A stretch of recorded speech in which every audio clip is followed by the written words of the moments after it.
Hello, my name is Corey. Today we're going to look at a quick hack on transposition, or the power of transposition. So first, what is transposition? Basically, it is taking a song. Let's say I'm playing Amazing Grace in the key of C,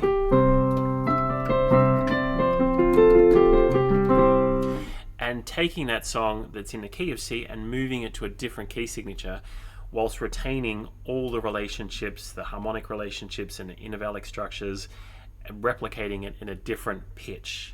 So I might go up or I might go down, and basically I've got 12 key signatures to play around with. And so that's what transposition is. So let's say I'll do that right now. I'll move it to the key of F.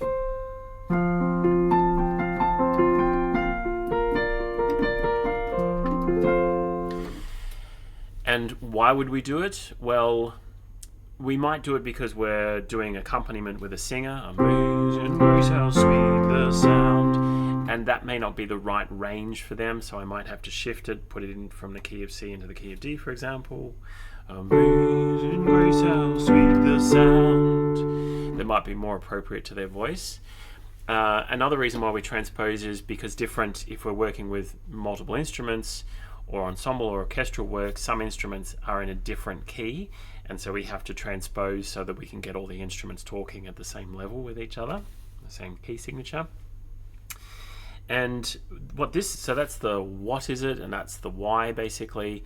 And now to the juicy part. So the power of transposition, there's so much to talk about, but this is just a quick hack. Basically, if I go through the process of transposing, I'm going to understand my material a lot better, much deeper.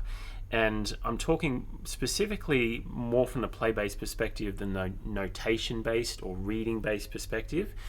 There's value here in reading, but if I can read Amazing Grace in the key of C, and then I pick up another piece of music that's Amazing Grace in the key of F and just play that, read that, then I am learning about transposition, but the real power and potentiality of transposition is when we're doing it from a play-based perspective, when we're actually taking material that we know and transferring it to a different key signature.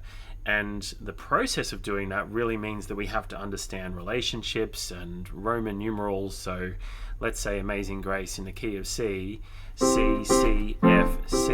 Now if I just have it in one key signature, and I've never thought about it in terms of relationships, I'm kind of stuck there at a certain level of understanding. But if I go to transpose it, then I have to say, or begin to see relationships, right? Maybe 1, 1, 4, 1. Roman numerals help us unpack.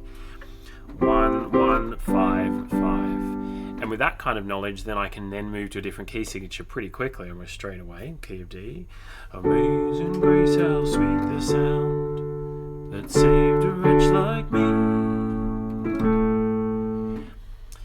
And then I do the same with melody. I shift the melody, I take the intervals and move them into a different key signature. So my understanding when I transpose really deepens, and my relationship to that song really goes to another level when I have to transpose. And so once you've transposed, then what happens is you've actually got a different key signature to work with, which opens up modulation for us, the ability to move around inside of one song. It also opens up the doorway to what we call psychoacoustics, which needs a whole series of videos just to support that. But psychoacoustics basically is that we have different relationships to different key signatures. Like the pitch actually has an impact on our emotional interpretation or contextual experience of that song. And so psychoacoustics is this thing that we associate high sounds with perhaps butterflies flying through the air, and low sounds with dramatic or elephants talking to each other. And so even though they might both be Cs, they both have psychoacoustically a different potentiality or a different impact. And so moving to different key signatures opens that up for us as well. Also, that when I move to a different key signature, let's say I take Amazing Grace in the key of C and move it to the key of D. The process of doing that helps me understand the song a lot deeper, but what I can then do is access other songs and other grips and possibilities that the D key signature provides. Particularly from a play-based perspective, if I've got a few other songs in the key of D, every key signature, every scale system on the piano has different shapes and different potentialities. And so I might have grips and flavors and patterns in the key of D. Let's say I have canon in D, for example.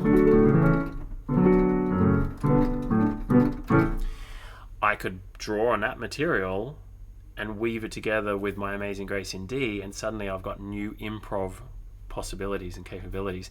So you can see that I'm trying to squeeze a lot into a hack, but just to suggest that the process of transposition is so powerful. It deepens our understanding of the song, it deepens our understanding of relationships and Roman numerals and intervallic structures.